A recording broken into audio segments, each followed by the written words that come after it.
ऋषि दुर्वासा और कल्पवृक्ष की कथा। एक समय जब श्री रामचंद्र जी का दर्शन करने के लिए अपने 60,000 शिष्यों सहित दुर्वासा ऋषि अयोध्या को जा रहे थे, तब मार्ग में जाते हुए दुर्वासा ने सोचा कि मनुष्य का रूप धारण कर ये तो विष्णु जी ही संसार में अवतीर्ण हुए हैं। ये तो मैं जानता हूँ, किंतु संसारी जनों को आज मैं उनका पौरुष दिखलाऊंगा। अपने मन में ऐसा विचारते हुए वो अयोध्या आए और नगरी में प्रवेश कर सबको साथ लिए भगवान के भवन के 8 चौकों को लांघकर पहले सीता जी के भवन में पहुँचे। तब शिष्यों सहित दुर्वासा को सीता जी के द्वार पर उपस्थित देख पहरेदारों ने शीघ्रता से दौड़कर श्री रामचंद्र जी को इसकी सूचना दी। ये सुनते ही भगवान राम मुनि दुर्वासा के पास आ पहुँचे और प्रणाम कर सबको बड़े आदर सहित भवन के भीतर ले गए तथा बैठने के लिए सुंदर आसन दिया।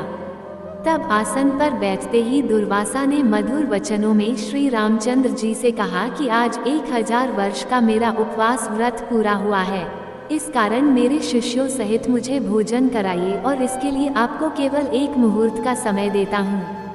साथ ही यह भी ज्ञात रहे कि मेरा ये भोजन जल, धेनु और अग्नि की सहायता से प्रस्तुत न किया जाएगा।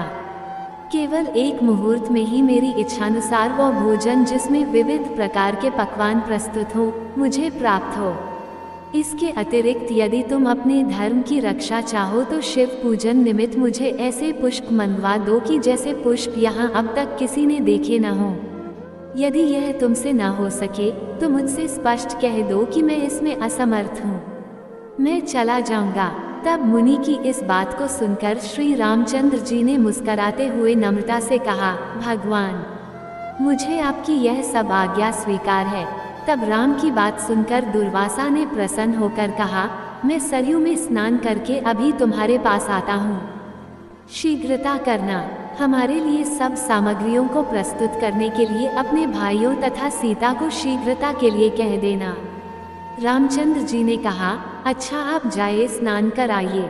दुर्वासा जी स्नान करने चले गए। राम चिंतित हो गए। लक्ष्मण आदि भ्राता, जानकी तथा सबके सब व्याकुल हो राम की ओर निर्निमेष दृष्टि से देखने लगे कि मुनि ने तो इस प्रकार की सब अद्भुत वस्तुएं मांगी हैं। इसके लिए देखें कि अब भगवान क्या करते हैं, क्योंकि बिना अग्नि, जल और बिना गऊ के उनके लिए किस प्रकार से भोजन प्रस्तुत करते हैं।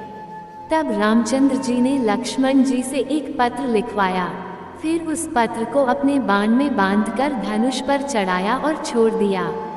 वह बाण वायु वेग से उड़कर अमरावती में इंद्र की सुधर्मा नामक सभा में जाकर उनके सामने गिर पड़ा।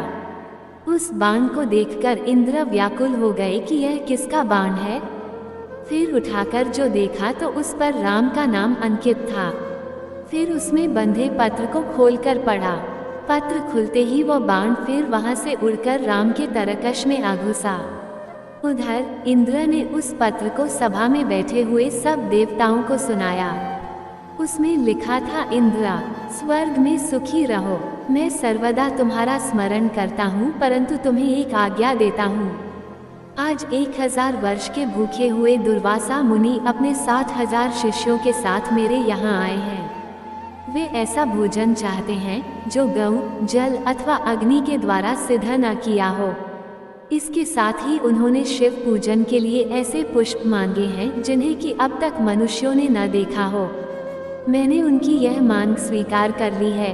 वो सरयू में स्नान करने गए हैं, इसलिए तुम शीघ्र ही कल्पवृक्ष और पारिजात जो क्षीरसागर से निकले हैं, क्षणमात्र में मेरे पास भेज दो। इसके लिए रावण के संहारक मेरे बाणों की प्रतीक्षा मत करना।